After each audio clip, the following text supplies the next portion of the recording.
Arisa. I was in the video games industry for 12 years. I quit about 2 months ago, and I'm now starting a business around fiber arts and making apps for them. So I just looked at the last time I posted a video on my YouTube channel, and the last one was June 30th. I was not expecting to take this long of a break, and that it's been 3 weeks since I last posted. But I'm trying to not feel so bad because this is more than I've ever done or what I even expected to do. So I have to celebrate some of those wins a little bit. But I'm recording now and I'm coming back after a long-ish break. During that time, I was working on the update to the ArisaMakes row counter. Burton, my husband, had been getting this update ready so that we can have multiple row counter support and a save history where it tracks every time you press the increase or decrease button, and you can tap the entry to undo and go back to a previous point of your work. And so got some testers. I really was appreciative of the testers that reached out. They were new testers that hadn't tested the app before, so that was really helpful to get some more people that haven't tested in a while, and also to get a friend that's been using it for a while too to help test as well. So yeah, I got that out last week and posted a video on that at least. I guess I did post a short on YouTube, so that counts, right? Oh yeah, I posted that like 3 days ago. I don't know how I forgot. The next update's going to be adding more platform support. So we're going to focus on getting web support. I have a free version of my app that's on my website. Right now it's linking to my old version of my website, and Burton wants to do like a revamp of that so that it matches how it looks on the watch. The next step is to get that on the web so that then anyone can use it on their computer, their phones, their iPad, or whatever. And then we can use that same design, maybe turn it into a web app so that it's available on Android, but for sure it'll be on iPhone. I did some Figma designs that could help him with that. Let me show you. All right, here we go. So you can see I made some mock-ups for the ArisaMakes row counter for mobile. So I put iPhone 16 sizing for this example. This is for Burton to just get an idea of what he needs to start working on the web version so that we can then eventually use that same code to even make a web app, and or even just get like the idea of what the layout looks. I'm trying to keep the look of it consistent with the Apple Watch. I then expand it to fit the screen. I looked at a few apps to kind of get an idea as to how I want it to look for the menu, and ended up doing something similar to what the Apple Health app uses. The reason why I do that is because I just want to keep it consistent visually and behaviorally with what people are used to with other apps. I'm not an expert in UX, UI, and looking at other apps that I enjoy using and feel like is intuitive is how I go about doing things. I put a little account icon, but we're not going to have any sort of account feature just yet until we absolutely need it. From what I understand, for Apple products at least, it'll connect with your Apple account so that it'll sync between your iPhone or iPad, whatever products that you have that is connected to that account. What I like about Figma is that I can prototype the designs that I made so that it shows up on the device that it's going to be on. Then I can connect each page design to an action, so a button press. And so if I click that, that goes back to the full list of all the counters that you have. I think you have to go back here. And then if you go to settings, this is the, yeah, that's all I have right now. But yeah, shows you a little bit on what it might look like so you get an idea on the flow of the design. So I do like that. Yeah, we're working on adding web app update to the free row counter on my website so that then we can support mobile. So it's been 3 weeks. How am I feeling? It's been busy. Life's been busy, and I feel like that's okay that I haven't been able to make these videos. Well, I'm telling myself that it's okay. But I know that I'm like feeling a little bit guilty. I think because it's been busy, I haven't had time to just like sit down with everything that's going on, and also just appreciating like all the things I've done this past month. We did have our monthly meeting last week. So I was able to celebrate some things that we worked on. But man, it was only a week ago and I already forgot what all we did. But I do have notes, and it says we got the app ready for testing, found some testers, new audience to the app. The ArisaMakes website update was done and pushed out. I totally forgot that I did that in the last month, and I really had a lot of fun doing that.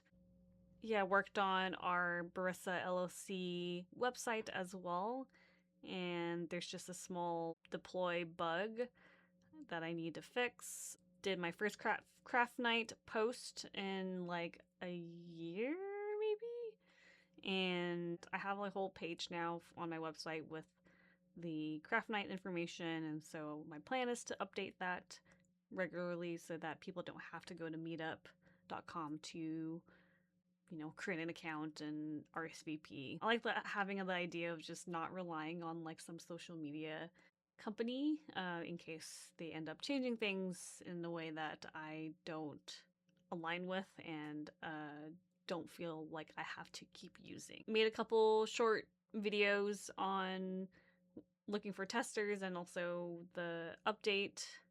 Went to my first networking event, first fiber arts demo with some retired folks, and learned a lot on running a booth and sketched some merch ideas.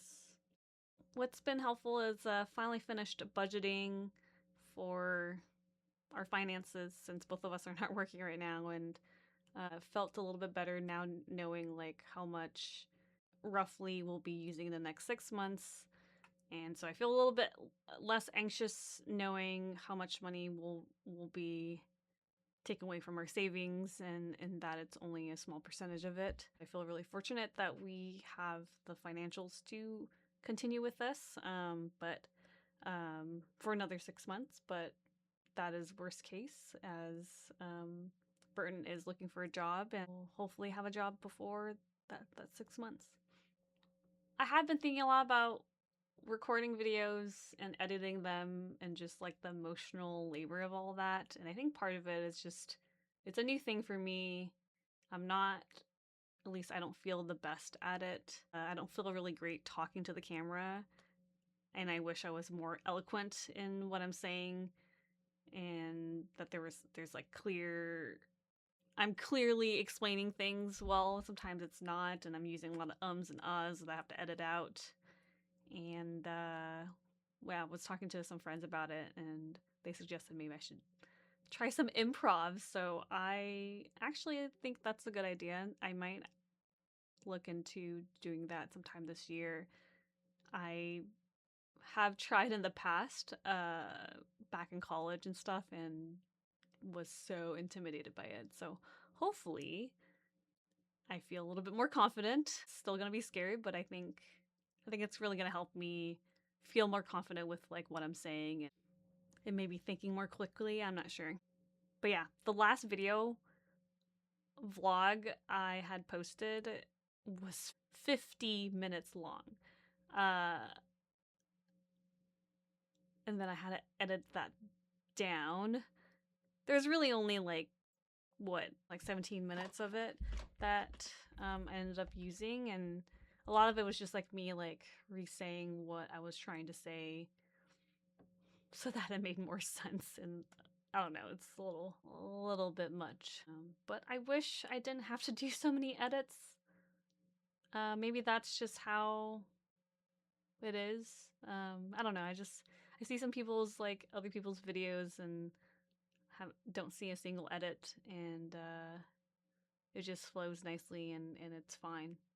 I think I have to just keep forcing myself to make these videos to get better at them, figure out what works well for me, tweak them. Yeah, the more I do it, I think the more comfortable I'll feel and not feel as exhausted doing them. I think I think that's probably part of why I haven't posted in the last 3 weeks. Is not only was I busy, but I didn't have the energy because I was busy to give time for something that I'm not as good at doing. But yeah, there were a lot of things that I worked on, and I did our quarterly taxes with the Department of Revenue with Washington State, and realized I did it wrong the first time. I actually paid more taxes than I needed to last quarter. That's okay though, because it was not a lot. I did not have any sales. But for any of you in Washington State doing quarterly taxes, I highly recommend just watching the video that the Department of Revenue has. It's like a basic business video. They also have a PDF on like how to file these taxes. And then there's a page on common business activities that you can look at to see what your business activity might classify as, so that you can make sure that your classification is correct. Like the last quarter, I had a teaching workshop thing, and you would think that that would be a service, maybe, but actually, it's just a retail. At least I think so. I don't know if that's right. I am not an expert in this. What else? Oh, have gone to a couple workshops at Indigenous Creatives Collective. There was a papermaking class, I think I mentioned last time, but when I picked it up, there were flowers on it, but now it's just a blank paper. But there is little imprints. It kind of looks like a fossil a bit. Yeah. On Friday, went back again to learn a natural dye class. Got a bunch of yarn. This one's cochineal. It's like some bug on a prickly pear. So it gives like this really beautiful pink that you can see here. And the longer you put the thing in it, it'll be brighter. So I didn't put it in there too long, so that's why it looks like this. And then this one, was it fireweed that I end up using, I think? At first, when I was first drying it, I felt like it didn't really blend well, but after a while, I feel like because of the wetness, it starts like blending between the two colors pretty good. So I really like how it looked, actually. Turned out well. And then this one, my friend helped dye, is... what is this yellow?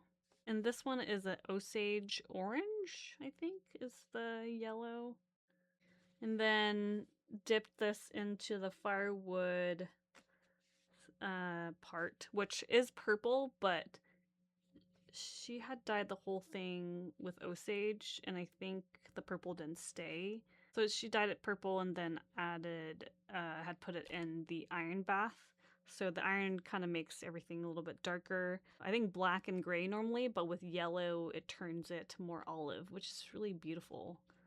So I really like how this looks. I'm excited to weave with both of these. And then I just did a little indigo here with this yarn ball.